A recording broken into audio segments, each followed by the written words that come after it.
झारखंड लोकतांत्रिक क्रांतिकारी मोर्चा के केंद्रीय अध्यक्ष डुमरी विधायक जयराम महतो ने इस चीजों का खुली चेतावनी दिया है कि ये इनकाउंटर नहीं, ये साजिश के तहत मारा गया है। सूर्या हांसदा को साजिश के तहत मारा गया है। डीएसपी साहब से ही मेरा सवाल होगा कि सूर्या जब भाग रहे तो आपने कहानी रील बनाया, इसमें तब तो ज्यादा आपको। और सूर्या हांसदा को न्याय दिलाने के लिए जयराम महतो उनका घर पहुंचा। हालांकि इसको लेकर बहुत कुछ आगे होनी बाकी है, क्योंकि जयराम महतो ने इस चीजों का यह भी कहा कि हमको जहां तक जाना पड़ेगा हम जाएंगे, लेकिन न्याय की प्रक्रिया को हम उस हद तक ले जाएंगे कि न्याय उनको सूर्या हांसदा को किसी तरह से। सूर्या हांसदा के परिजनों से मिलकर डुमरी विधायक जयराम महतो हो गया भावुक। लोग भी हैरान हो गए कि जयराम महतो आखिरकार सूर्या हांसदा के परिवार से मिलकर क्यों भावुक होने लगा है।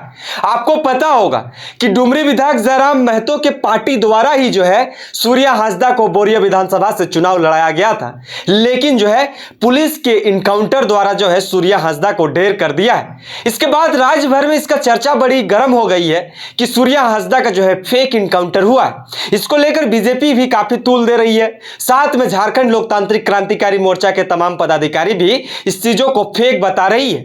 उन लोग कह रहे हैं कि इसका सीबीआई जांच करके दूध का दूध और पानी का पानी करने का कोशिश करें, क्योंकि अगर सूर्या हांसदा सच में आरोपी था, सच में अगर इस तरह से गलत नीति नियमों का साथ दे रहा था और वैसे चीजों से जुड़ा हुआ था, तो इनके जांच की जाए और जांच के बाद इसे पता चले। क्योंकि पुलिस ने जो है जब इनकाउंटर किया उसके बाद जो उन्हें कुख्यात अपराधी बताया था, इसको लेकर जो है उसके परिजन भी बहुत ज्यादा भावुक हो गए हैं और उसके बाद ये मांग कर रहे हैं कि सीबीआई जांच हो। इस सूर्या हांसदा कांड को लेकर जो है सीबीआई जांच की मांग कर रहे हैं। डुमरी विधायक जयराम महतो ललमटिया के जो सूर्या हांसदा के घर है उनके परिजनों से मिला, उसके ग्रामीणों से मिला, और वो से बड़ा बात यह भी है कि जिस लोगों को, जिन बच्चों को जो है सूर्या हांसदा निःशुल्क शिक्षा देने का काम कर रहे थे, जिन छोटे छोटे नन्हे मुन्ने बच्चों को जो है उन सब से भी मिला और उन लोगों को एक हौसला देने का काम किया कि आप लोगों को नाराज नहीं होनी है, आपको दुख नहीं करनी है, जो हो गया है वो हो गया है, लेकिन आप लोगों को जो है आगे बहुत कुछ करनी है। जयराम महतो ने इस चीज़ों का भी जिक्र करा कि अगर सूर्या हांसदा जो है उतना ही बड़ा कुख्यात अपराधी था तो उसका इनकाउंटर हुआ सही है, चलिए, लेकिन उसमें भी बहुत ज़्यादा सवाल जयराम महतो ने किया है। ग्रामीणों के बीच उन्होंने एक संबोधित किया, संबोधित करने के बाद जो है लोगों को अवेयर करने का कोशिश किया, लोगों को यह जानकारी देने का कोशिश किया कि सूर्या हांसदा एक निर्दोष है। लेकिन इस चीज़ों का जानकारी और इस चीज़ों का पुख्ता जानकारी अगर मिलेगा, पुख्ता इसका जांच के बाद ही पता चलेगा कि सूर्या हांसदा के ऊपर जो इनकाउंटर किया गया है वह वाकई में सही है या गलत है। लोग तो कह रहे हैं कि पुलिस द्वारा इनको जो है गलत तरीके से जो है इनकाउंटर किया गया है। इस इनकाउंटर के पीछे का साजिश कुछ और थी, जिसका जयराम महतो ने भी जिक्र करा है। इसको लेकर उन्होंने कहा कि इसका सीबीआई जांच होगी तो ही पता चल पाएगा। परिजनों का रो रो कर बुरा हाल है। जयराम महतो जब परिजनों से मिला तो उनके घर के लोग, यानी कि कहें कि सूर्या हांसदा की जो अर्धांगिनी है, उसकी माँ जो है, उसके छोटे छोटे बच्चे जो है वो भी भावुक है, रो रो कर उनका बुरा हाल है, क्योंकि उसके सिर से जो है वो साया उठ गया जिससे जो है घर परिवार चलता था। वो तमाम 250-300 बच्चों का साया उठ गया जिनको जो है निःशुल्क शिक्षा देने का काम कर रहा था सूर्या हांसदा। वो लोग सोच रहे हैं, समझ रहे हैं कि भावुक का पल में है कि आखिरकार अब हमारा पढ़ाई लिखाई तो अंधकार में चला गया है, क्योंकि जिस शख्स ने हमें पढ़ा रहा था, जिस स्कूल में हम पढ़ रहे थे, वो तो हमें निःशुल्क शिक्षा देने का काम कर रहा था, वो शख्स ही आज नहीं है। कैसे होगा? क्योंकि गरीब शोषित पीड़ित के बच्चों को जो है पढ़ाने का काम सूर्या हांसदा किया जा रहा था। हालांकि उसे जो है प्रशासनिक व्यवस्था द्वारा कुख्यात अपराधी बताया गया, लेकिन इस चीजों का ग्रामीण मानने से इनकार कर रहे हैं। जयराम महतो ने इस चीजों का इनकार किया। उन्होंने कहा कि इसका सीबीआई जांच की जाए और सीबीआई जांच के लिए हमें जहां तक जाना पड़ेगा जयराम महतो वहां पे खड़ा रहेगा। उन्होंने इस चीजों का भी जिक्र करा कि एक डीएसपी महोदय का भी जिक्र कहा कि रील वाले डीएसपी महोदय, हालांकि हम नहीं जानते हैं कौन है रील वाले डीएसपी, लेकिन जयराम महतो ने उसका भी जिक्र करा है। वीडियो में आपको वो सुनाएंगे कि किनका बात हो रहा है। आप अगर जानते हैं तो हमें कमेंट्स बॉक्स में बता दीजिएगा कि इन्होंने कहा है कि अगर सूर्या हांसदा कुख्यात अपराधी भाग रहा था तो उस टाइम आप रील क्यों नहीं बनाए।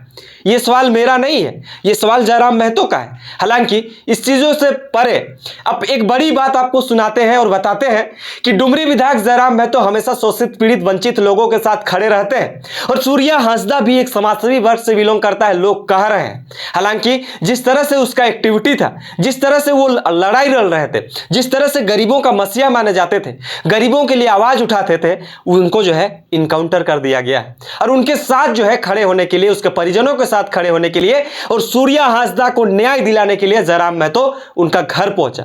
हालांकि इसको लेकर बहुत कुछ आगे होनी बाकी है, क्योंकि जयराम महतो ने इस चीजों का यह भी कहा कि हमको जहां तक जाना पड़ेगा हम जाएंगे, लेकिन न्याय की प्रक्रिया को हम उस हद तक ले जाएंगे कि न्याय उनको सूर्या हांसदा को किसी तरह से दिला के रहेंगे।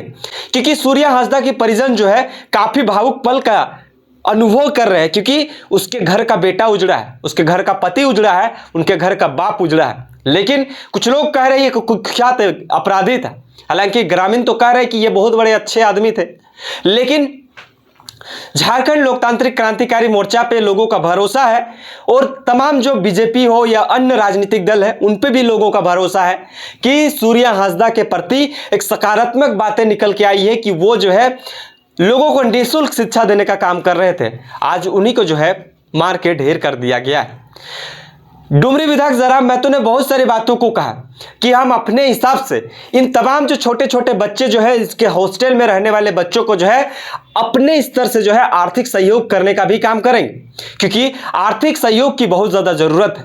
क्योंकि उन बच्चों का अभी सिर का साया उठ गया है, लेकिन अब देखने वाला कोई नहीं है। क्या इनकाउंटर करने वाले लोग उन्हें देंगे?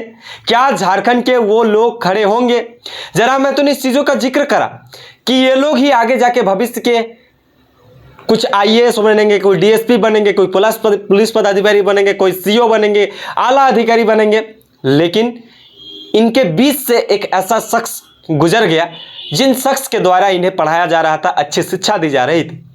तमाम चीज़ों की जानकारी के लिए हम आपसे जुड़ेंगे। इससे पहले आपको कुछ वीडियो दिखाते हैं। उस वीडियो में आपको पता चलेगा कि जयराम महतो ने ग्रामीणों के बीच क्या क्या कहा है और किन किन पर आरोप लगाया है और सीधे तौर पर जो है पुलिस प्रशासन को चैलेंज देने का काम किया। झारखंड लोकतांत्रिक क्रांतिकारी मोर्चा के केंद्रीय अध्यक्ष डुमरी विधायक जयराम महतो ने इस चीजों का खुली चेतावनी दिया है कि ये इनकाउंटर नहीं, ये साजिश के तहत मारा गया है। सूर्या हांसदा को साजिश के तहत मारा गया है। आपको क्या लगता है? इस चीजों का जानकारी के लिए हम आपसे जुड़ेंगे और ये कुछ तस्वीर आपको हम दिखा रहे हैं कि किस तरह से भावुक का पल था। तमाम चीजों के लिए बने रहे, देखते रहिए। पढ़ लिखकर उस डीएसपी के जैसा बनना है जिसने सूर्या भाई के साथ गलत किया, ताकि दोबारा भविष्य में कोई डीएसपी गलत ना करे। वहां आपको आना है। जो आज डीएसपी किसी के दबाव में या फिर जो उसने गलत किया होगा, जो आपको भी लगता है, तो आप डीएसपी करो, आप वीडियो बनाओ, आप सीओ बनाओ, आप पढ़ लिख के अच्छे जगह पे जाओ। जाओगे ना? मन लगा के पढ़िएगा ना? आप एकदम मन लगा के पढ़ो, अच्छे से पढ़ो और उन जगहों में जाओ जहां से लोग गलत कर रहे हैं, ताकि गलत ना हो। आज जैसे सूर्या भाई के साथ गलत हुआ, वैसा भविष्य में किसी के साथ ना हो। इसीलिए राज्य सीबीआई जांच की मांग करता है और हमें लगता है पूरा राज्य सूर्या हांसदा के इस एनकाउंटर पर सीबीआई जांच की मांग करता है। सीबीआई जांच हो, दूध का दूध पानी का पानी हो। अगर सीबीआई जांच से ये लगे कि हाँ सूर्या की असामाजिक गतिविधियों में सक्रियता थी, तो परिवार भी अपने आप को सांत्वना दे लेंगे। वीडियो में देखा जो डीएसपी साहब थे, वो शायद वही रील वाले डीएसपी साहब है ना? हम उनको व्यक्तिगत नहीं जानते। मैं उस डीएसपी साहब को व्यक्तिगत नहीं जानता हूं, लेकिन उनको रील का बड़ा शौक है। हमने बहुत बार देखा है कि कभी बस में चढ़ के रील बनता है, कभी ट्रैफिक में रील बनता है, बहुत सारे। हमें लगता है उनका हम 2-3 दर्जन रील देखे हैं। तो हम ये जानना चाहते हैं, और बिल्कुल मैं लोकतंत्र के चौथे स्तंभ के माध्यम डीएसपी साहब से ही मेरा सवाल होगा कि सूर्या जब भाग रहे हैं तो आपने कहने रील बनाया, इसमें तो आपको ज्यादा आपको नहीं बताएंगे। मैं बार बार कर रहा हूँ, शोक कार्यक्रम है, लेकिन चूंकि भीड़ है इसीलिए मैं संबोधन कर रहा हूँ।